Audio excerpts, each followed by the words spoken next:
Good morning to all. आपका पुनः स्वागत है। आज हम फिजिकल ज्योग्राफी या भौतिक भूगोल का एक महत्वपूर्ण चैप्टर है उसके बारे में चर्चा करेंगे।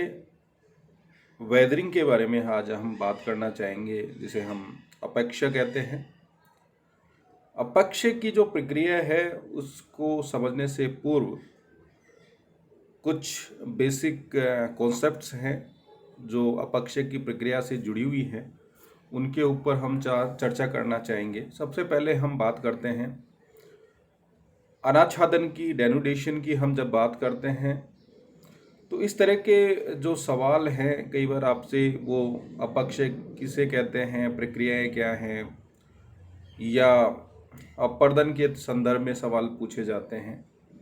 लेकिन जब अनाच्छादन की हम बात करते हैं, डेनुडेशन की जब हम बात करते हैं, तो इसके अंदर अपक्ष और अपर्दन दोनों प्रक्रियाओं को शामिल किया जाता है। तो इसको आपको याद रखना है कि जो अनाच्छादन की जो प्रक्रिया है, डेनुडेशन की जो प्रक्रिया है, वो अपक्ष और अपर्दन यानी वेदरिंग और इरोजन दोनों ही प्रक्रियाओं को वो अपने में शामिल किए हुए रहती है। और जब हम पृथ्वी के आंतरिक और बाह्य बलों की हम बात करते हैं, तो बाह्य बलों के अंदर जो अनाच्छादन की जो प्रक्रिया है, जो कि आंतरिक जो बल हैं जिनके द्वारा धरातल के ऊपर असमानताएं व्याप्त हो जाती हैं, उनको दूर करने का या उसको समतल करने का जो कार्य है, इस अनाच्छादन की प्रक्रिया के द्वारा संपादित होता है। तो अनाच्छादन के अंदर हम अपक्ष और अपर्दन दोनों प्रक्रियाओं को यहाँ हम शामिल करते हैं। जब हम अपक्ष को परिभाषित करते हैं, या उससे पूर्व हम कहें कि अपक्ष और अपर्दन की जो प्रक्रियाएं हैं उसमें क्या अंतर होता है, तो सबसे महत्वपूर्ण जो अंतर है वो ये होता है कि जो अपक्ष की जो प्रक्रिया होती है उसके अंदर जो भी पदार्थ टूटते हैं, बिखरते हैं, गिरते हैं, चट्टानों का टूटना, वो उसमें कोई गति क्रिया नहीं होती है, एक स्थितिक प्रक्रिया होती है कि जो टूटे हुए जो पदार्थ हैं वो उसी स्थान पर स्वस्थाने बिखर जाते हैं। तो उस प्रक्रिया को हम अपक्ष की प्रक्रिया के अंदर शामिल करते हैं। कैसे होता है उसकी चर्चा हम आगे इसी वीडियो में करेंगे। और जब हम अपर्दन की बात करते हैं, तो अपर्दन जो है, जो विभिन्न प्रक्रमों के द्वारा संपादित होता है। जब हम यहाँ प्रक्रम की बात करते हैं, प्रोसेस की बात करते हैं, तो वो कारक जिनके द्वारा पदार्थों का एक स्थान से दूसरे स्थान पर स्थानांतरण होता है। पदार्थों से मतलब यहाँ चट्टानों के जो पदार्थ होते हैं उनको शामिल कर लें। तो इसके अंदर सबसे महत्वपूर्ण जो इरोजन की जब हम बात करते हैं, तो एक गतिक प्रक्रिया, एक डायनेमिक प्रोसेस है जिसके अंदर मोबिलिटी होती है, जबकि वेदरिंग के अंदर इस तरह की प्रक्रिया नहीं होती। लेकिन अपक्ष जो प्रक्रिया है वो अपर्दन के जो प्रक्रम है उनको सहायता अवश्य प्रदान करता है, या जो अपर्दित जो पदार्थ है उसको बहा के ले जाने में जो पदार्थों की उपलब्धता होती है, चट्टानों के टुकड़े जो होते हैं, वो अपक्ष की प्रक्रिया द्वारा सहजता से विभिन्न प्रक्रमों को उपलब्ध हो जाते हैं। इसको इस तरह से हम समझ सकते हैं। जब हम अपक्ष की बात करते हैं, तो अपक्ष की जो प्रक्रिया है वो दो चीज़ें उसके अंदर सबसे महत्वपूर्ण मानी जाती हैं। एक होता है विघटन की बात करते हैं और एक वियोजन की बात करते हैं। तो परिभाषिक स्तर पर जब हम बात करते हैं, तो जैसे हमने कहा कि जो अपक्ष होता है उसमें जो चट्टानें होती हैं उसी स्थान पर गिर जाती हैं। तो उस स्थान पर गिरने के लिए जो कारक जिम्मेदार होते हैं उसके अंदर दोनों कारकों, एक विघटन और एक वियोजन, दोनों को सम्मिलित किया जाता है।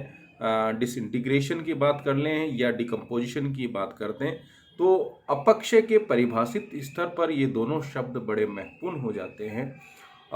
ये जो विघटन की जो प्रक्रिया होती है, डिसइंटीग्रेशन की जब हम बात करते हैं, तो इसके अंदर जो फिजिकल या मैकेनिकल जो एलिमेंट्स जो हैं जिसको हम उसमें शामिल करते हैं, उसमें हम टेम्परेचर को, आपके फ्रॉस्ट को, रेनफॉल को, या तापमान, तुषारपात, वर्षा, इनको शामिल किया जाता है। जबकि यानी इन क्रियाओं के अंदर इन विभिन्न जो जलवायु जो कारक हैं उनके द्वारा एक फिजिकल एक्शन किया जाता है, जिससे कि चट्टानें टूटती हैं, टूटकर उस स्थान पर गिर जाती हैं। लेकिन जब हम वियोजन की बात करते हैं, डिकम्पोजिशन की बात करते हैं, तो ये केमिकल रिएक्शन का प्रोसेस है, जिसके लिए जो जल की जो अवेलेबिलिटी होती है चट्टानों को तोड़ने के लिए, वो बहुत महत्वपूर्ण होता है। अब उसमें जल में उपलब्ध ऑक्सीजन की बात कर लें, कार्बन डाइऑक्साइड की बात कर लें, हाइड्रोजन की बात कर लें, तो वो जो सब कारक जब चट्टानों के अंदर स्थित जो विभिन्न प्रकार के जो खनिज होते हैं उनसे जब रासायनिक क्रिया करते हैं, तो उसमें जो रासायनिक परिवर्तन होते हैं, उनके जो पदार्थ हैं घुल के पानी के साथ बहकर निकल जाते हैं, तो चट्टानें कमज़ोर हो जाती हैं उस रासायनिक प्रक्रिया के द्वारा और वो टूट जाती हैं। तो उस प्रक्रिया को हम वियोजन या डिकम्पोजिशन के अंदर शामिल करते हैं। जब ये दोनों चीज़ें महत्वपूर्ण, जब हम अपक्षयकीय वेदरिंग की बात करते हैं, तब विघटन और वियोजन या डिसइंटीग्रेशन या डिकम्पोजिशन दोनों वर्ड जो हैं बहुत महत्वपूर्ण होते हैं। तो इस तरह से दोनों को समझने के बाद अगर हम परिभाषा की बात करें, तो अपक्षय वह प्रक्रिया होती है जिसमें विघटन और वियोजन क्रियाओं द्वारा चट्टानें टूटकर उसी स्थान पर गिर जाती हैं। तो बहुत आसान हो जाता है इसको परिभाषित करना, या हमने इसको डिफाइन भी किया है। Weathering is the work of wind, temperature, water, organism that tend to break down the rocks by mechanical और physical and chemical change in situ. In situ का मतलब ये होता है कि उसी स्थान पर चीज का टूटना।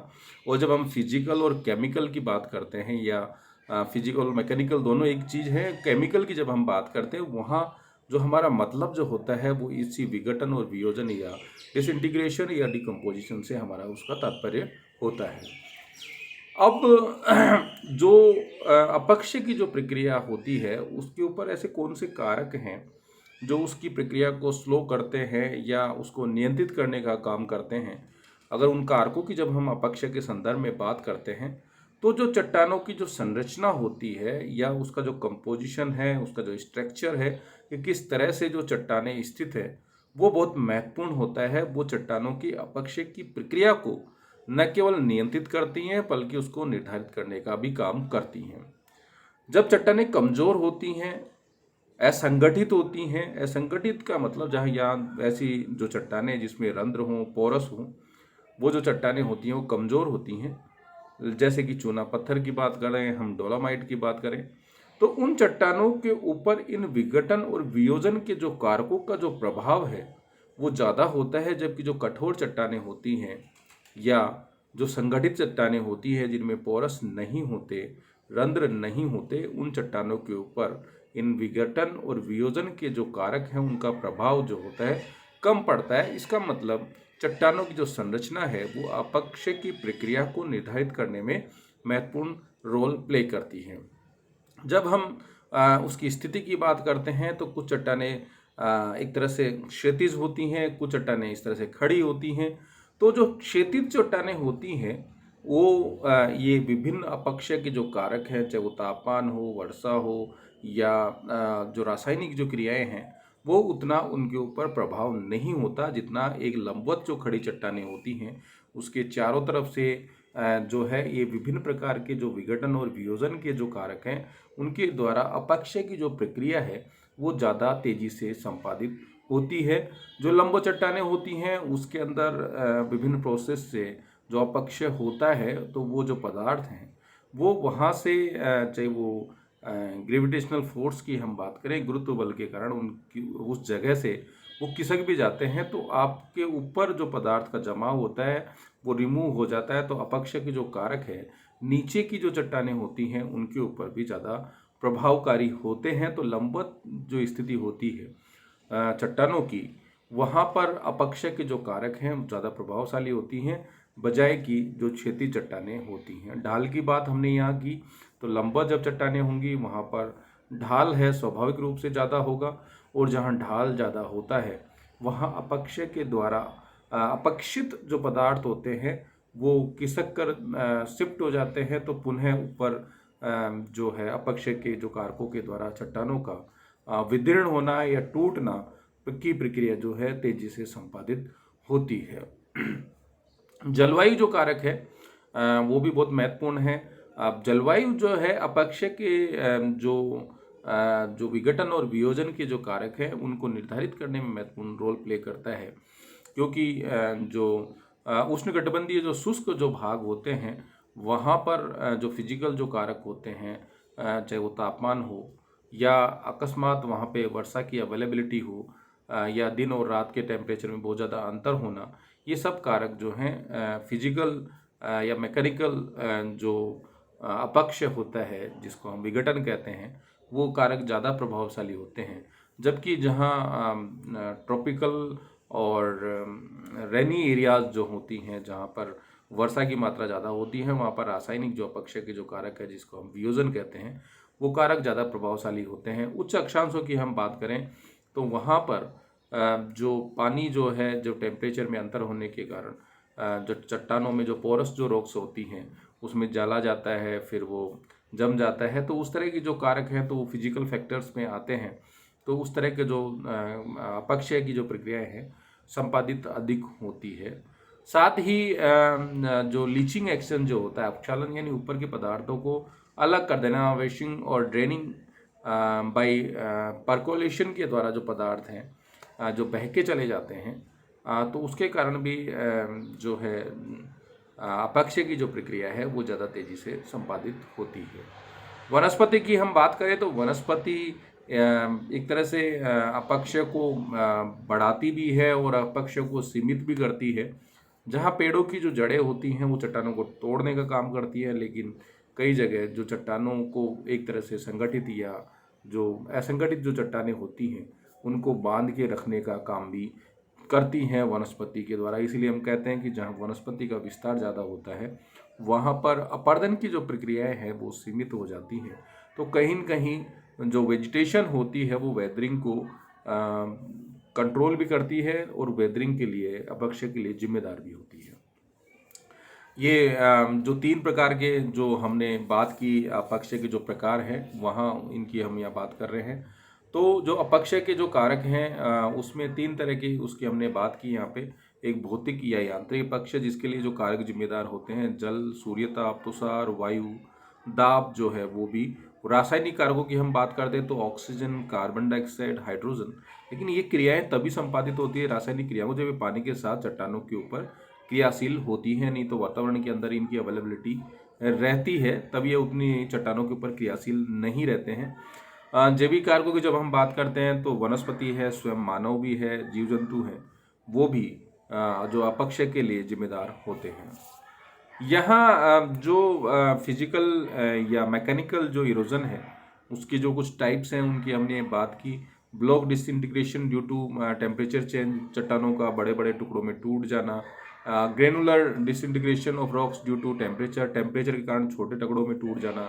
शेटिंग due to the rain water and heat, चट्टानों का बिखर जाना वर्षा के कारण या टेम्परेचर के कारण। और block disintegration due to frost के कारण या जो पानी बर्फ़ के रूप में जम जाता है उसके कारण जो चट्टानें जो हैं बड़े टुकड़ों में ब्लॉक्स में टूट जाती हैं। और exfoliation due to temperature and wind, इनको हम एक्सप्लेन करेंगे। Disintegration and exfoliation due to pressure release की हमने बात की है। प्रेस रिलीज नहीं है, इसको आप करेक्शन कर सकते हैं। प्रेशर रिलीज की हमने यहाँ पे, इसको आप करेक्शन कर लीजिए।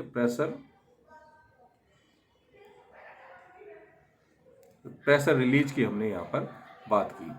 अब नेक्स्ट स्लाइड में अगर हम बात करें तो जो फिजिकल वेदरिंग की हमने जब बात की तो कुछ जो बड़े टुकड़ों के टूटने की हम जब यहाँ बात कर रहे हैं तो उसके अंदर होता क्या है कि जो ड्राई और जो ट्रॉपिकल एरियाज होते हैं वहाँ पर दिन का जो तापमान होता है बहुत ज़्यादा हो जाता है और उसके कारण जो चट्टानें हैं वो फैल जाती हैं टेम्परेचर के कारण। लेकिन रात का जब टेम्परेचर कम होता है तो वहाँ पर चट्टानें सिकुड़ने की कोशिश करती हैं। तो इस प्रक्रिया के कारण उनका फैलना फिर सिकुड़ना जो है चट्टानें हैं टूट जाती हैं। कुछ जो चट्टानों के अंदर जो उनकी रासायनिक संरचना होती है, अगर वो एक ही तरह के रासायनिक पदार्थों से, रासायनिक जो खनिज हैं उनसे बनी हुई होती हैं तो उसके द्वारा उनका जो टेम्परेचर को एब्जॉर्ब करने की जो कैपेसिटी होती है वो पूरे रॉक्स में एक सी होती हैं। तो उसके कारण जब चट्टानें फैलती हैं फिर सिकुड़ जाती हैं तो उससे चट्टानें बड़े बड़े टुकड़ों में टूट जाती हैं। जब ग्रेनुलर की बात करते हैं तो चट्टानों के अंदर जो है विभिन्न तरह के खनिज पदार्थ होते हैं। खनिजों का जो कलर होता है उसमें हमें अंतर देखने को मिलता है। तो जो टेम्परेचर जो हमें दिन में मिलता है उसको एब्जॉर्ब करने की जो क्षमताएं होती है वो कलर के ऊपर डिपेंड करता है। हम जैसे कहते हैं ब्लैक कलर सबसे ज़्यादा हीट को ऑब्जर्व करता है, वाइट सबसे कम करता है।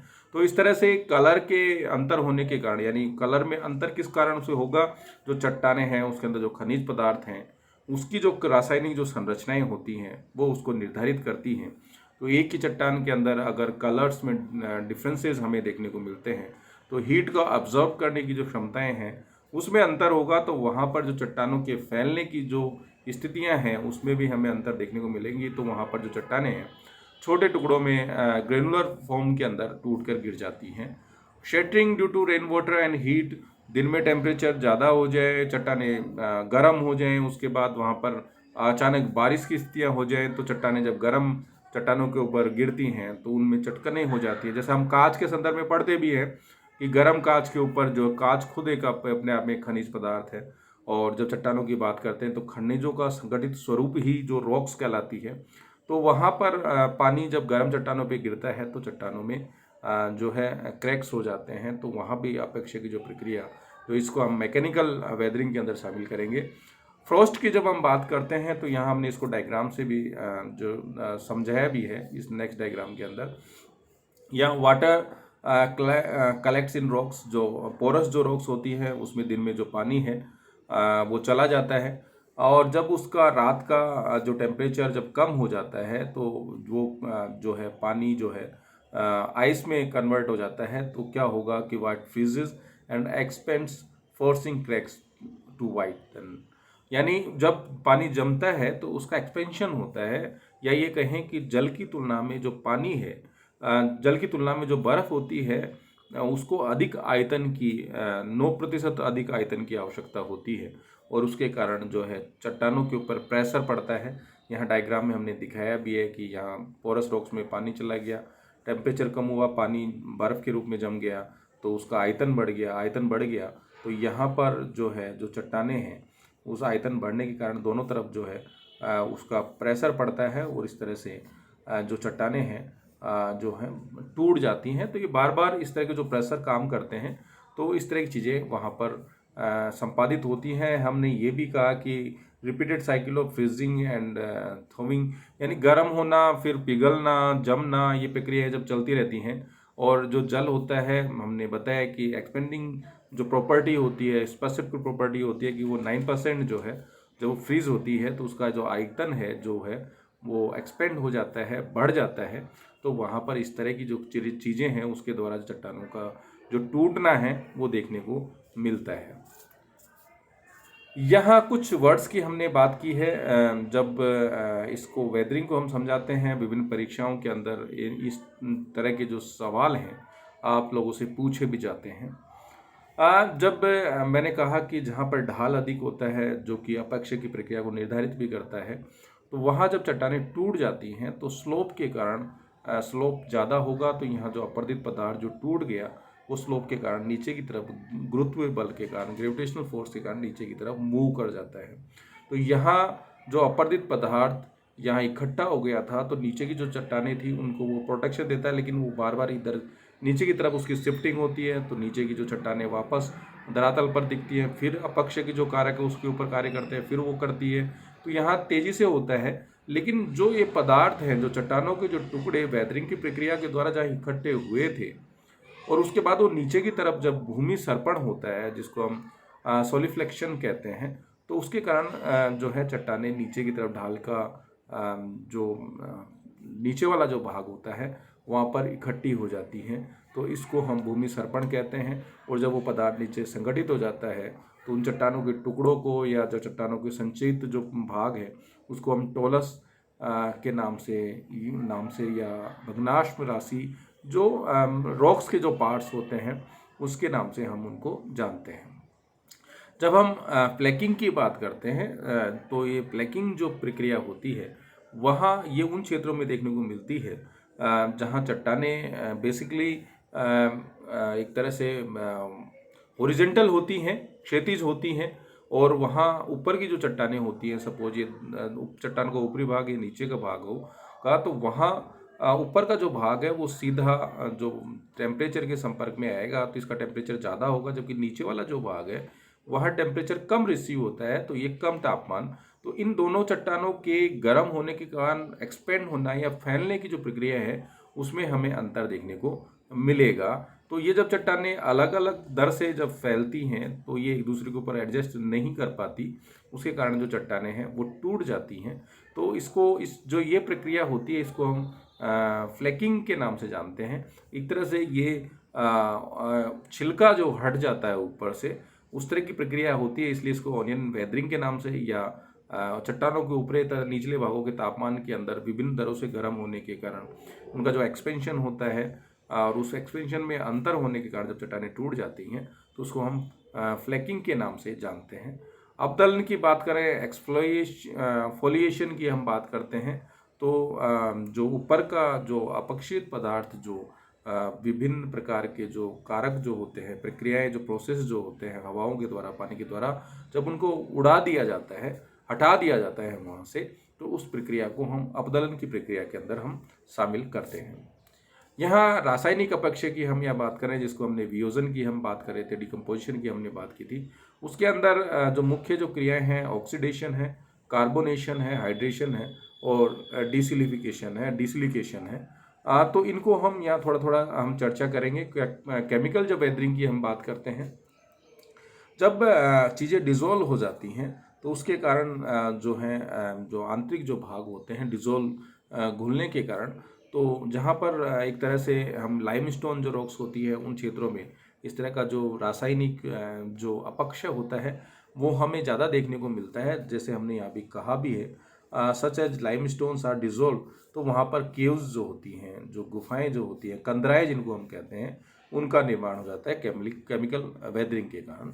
और जब ऑक्सीडेशन की बात करते हैं, फॉर्म्स रस्ट के रूप में, जब जिन चट्टानों के अंदर जो आयरन की मात्रा ज़्यादा होती है, लोहे की मात्रा ज़्यादा होती है, तो वहाँ जब वो पानी के संपर्क में होता है तो वो ऑक्सीडेशन की क्रिया वहाँ पर संपादित होती है, और ऑक्सीडेशन की प्रक्रिया के कारण उन क्षेत्रों के अंदर, जिसको हम देसी भाषा में हम कहते हैं स्थानीय में कि जंग लगना, जो जंग लग जाती है तो जो लोहा होता है कमज़ोर हो जाता है, टूटने लग जाता है, रस्ट फॉर्म के अंदर चेंज होता है। तो इस तरह की जो ऑक्सीडेशन की जो क्रिया होता है वो आयरन की जो जिन चट्टानों में ज़्यादा होता है, तो वहाँ पर जो रस्ट है उस फॉर्म के अंदर हमें देखने को मिलता है। तो इस तरह के जो क्वेश्चंस हैं कि केमिकल वेदरिंग अगर लाइमस्टोन पे होगी तो क्या बनेगा, केव्स का, अगर ऑक्सीडेशन जो जिन चट्टानों के अंदर आयरन की मात्रा ज़्यादा होगी तो फॉर्म रस्ट होगा।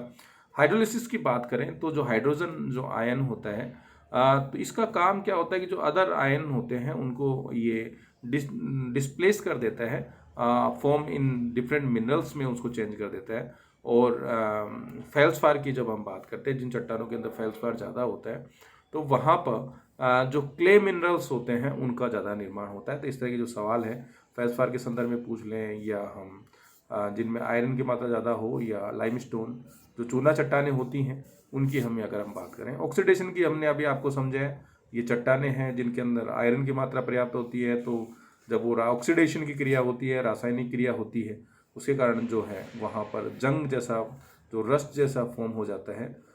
Oxygen dissolve in water reacts with minerals, iron in rocks convert in iron oxides में बदल जाते हैं, और ये रेडिश ब्राउन क्रस्ट जो है वो इस तरह से हमें देखने को मिलता है। और इसके कारण जो this conversion Weeknd the minerals bonding and उसका जो चट्टानों की जो संरचनाएं हैं उनको कमज़ोर कर देता है और वो टूटना शुरू हो जाती हैं। वहाँ पर जो केमिकल जो वेदरिंग है वो उस ऑक्सीडेशन के कारण हमें देखने को मिलती है। हाइड्रोलिसिस की बात करें तो यहाँ जो हमने कहा कि जो हाइड्रोजन आयन्स होते हैं वो दूसरे आयन्स से रिएक्ट करते हैं और वो उनको घुलाकर अपने साथ बहाकर ले जाते हैं, तो जो चट्टानें होती हैं वो कमज़ोर हो जाती हैं और टूट जाती हैं। सिलिकेट्स जो होते हैं वो पानी के अंदर बहुत हमने यहाँ बात भी की है, ऐसी चट्टानें जिनके अंदर सिलिका की मात्रा ज़्यादा होती है। तो डिसिलिकेशन की हम जब बात करते हैं तो इस तरह की चट्टानें जिनमें सिलिका की मात्रा ज़्यादा होती है तो वो इस हाइड्रोलिसिस प्रोसेस के द्वारा बहकर चले जाते हैं। तो वहाँ जब चट्टानों से खनिज पदार्थ बाहर निकलते हैं तो चट्टानों की जो संरचना है वो कमज़ोर हो जाती है, चट्टानें कमज़ोर हो जाती हैं और उसके कारण जो चट्टानें हैं टूट जाती हैं। तो उसको हमने यहाँ इस चीज़ को समझा है। Chemical weathering is a process that involves the reaction between mineral science and the ion of water, जहाँ हमने OH और हाइड्रोजन जो आयन है उनकी हमने बात। Result the decomposition of the rock surface by forming new compounds बन जाते हैं and the increasing the pH of the solution through the, तो pH वैल्यू जो होती है उसमें चेंजेस आ जाएगा और solution through the release of the hydroxide ions के अंदर, और उसके कारण जो है चट्टानें जो होती हैं वो कमज़ोर हो जाती हैं। यहाँ सॉल्यूशन की हम बात कर रहे हैं, किस तरह से घोल के solution acquire when minerals in rocks dissolve directly, पानी से सीधा संपर्क में आकर जो मिनरल्स होते हैं चट्टानों से अलग हो जाते हैं और उसके कारण जो या तो वहाँ पे कार्बोनेट्स बन जाएं, सच एज लाइमस्टोन की जब हमने बात की, कार्बोनेट्स की हमने बात की, और कई बार डायरेक्टली जो उसके अंदर पानी के अंदर मिक्स होकर जो खनिज पदार्थ अलग हो जाते हैं और वहाँ पर जो चट्टानें हैं टूटकर कमज़ोर हो जाती हैं, बिखर जाती हैं। तो उस तरह की चीज़ें हमें देखने को मिलती हैं। यहाँ हम जब जैविक अपेक्ष की बात करते हैं, ड्यू टू एनिमल्स के कारण जो होता है, जो जानवर जो होते हैं छोटे जो चट्टानों को तोड़ देते हैं, छोटे जीवों की हम बात करें, चूहा हो या कुछ रेप्टाइल्स जो होते हैं वो चट्टानों के अंदर घुस के उनको कमज़ोर कर देते हैं। ड्यू टू वेजिटेशन, हमने कहा कि वेजिटेशन जो है वेदरिंग को प्रोटेक्ट भी करती है, वेदरिंग के लिए रेस्पॉन्सिबल भी है। एंथ्रोपोजेनेटिक वेदरिंग, जिसमें हम मानव जो है अपने विभिन्न इंफ्रास्ट्रक्चर डेवलपमेंट के कारण चट्टानों को तोड़ने का काम, रास्ते बनाने के लिए, इंडस्ट्रियलाइजेशन के लिए जो वेदरिंग की जो प्रक्रिया है उसके लिए जिम्मेदार होता है। और जो केमिकल वेदरिंग की बात करें तो जो जानवर जो रहते हैं उनका जो वेस्टेज होता है उसके कारण जो चट्टानें हैं, रासायनिक क्रियाएं वहाँ संपादित होती हैं, जिस कारण चट्टानें टूटकर कमज़ोर हो जाती हैं। इसी को हमने समझाया है कि रसायन पोषी बैक्टीरिया उष्णकटिबंधीय मिट्टियों में सल्फाइड उत्पन्न करते हैं, जो छोटे जो बैक्टीरियाज होते हैं तो सिलिका को अलग कर देते हैं, डिसल्फिकेशन कर देते हैं। चाहे वो नीलहरित शैवाल की बात करें तो वो सेलों पर एक तरह से डेजर्ट वार्निश का काम करते हैं और सतह पर वार्निश लेप कर देते हैं, जीवों द्वारा उत्पन्न जैविक कार्बन डाइऑक्साइड द्वारा कार्बोनेशन की प्रक्रिया तेज हो जाती है, जिसका प्रभाव जो लाइमस्टोन होता है, डोलोमाइट होती हैं, वहाँ पर जो केमिकल वेदरिंग का जो प्रोसेस है वो काफ़ी तेज़ी से संपादित होता है। अब ये जो वेदरिंग की जो प्रोसेस है, अगर हम जियोमॉर्फोलॉजिकल पॉइंट ऑफ व्यू से देखें तो एक तो ये जो अपक्षय के द्वारा जो पदार्थ होता है वो जो अपर्दन की जो प्रक्रियाएं होती हैं उनमें एक सहायक का काम करता है, पदार्थों की अवेलेबिलिटी बढ़ा देता है। साथ ही जो सॉइल फॉर्मेशन होता है, तो जो दोनों उसमें वेदरिंग और इरोजन, जिसमें हम डेनुडेशन की हम बात करते हैं, यानी अनाच्छादन की जो प्रक्रिया है वो मृदाओं के निर्माण में सहायक होती है। तो अपक्षय उस अनाच्छादन का पार्ट होने के कारण मृदा निर्माण के अंदर महत्वपूर्ण भूमिका निभाता है। धन्यवाद। आपको निश्चित रूप से ये समझ में आया होगा। किसी तरह की क्वेरीज हो आप यहाँ पर कमेंट बॉक्स में डाल सकते हैं, और आपको वीडियो अगर पसंद आते हैं कमेंट करें, लाइक्स करें, लोगों को शेयर करें। Thank you.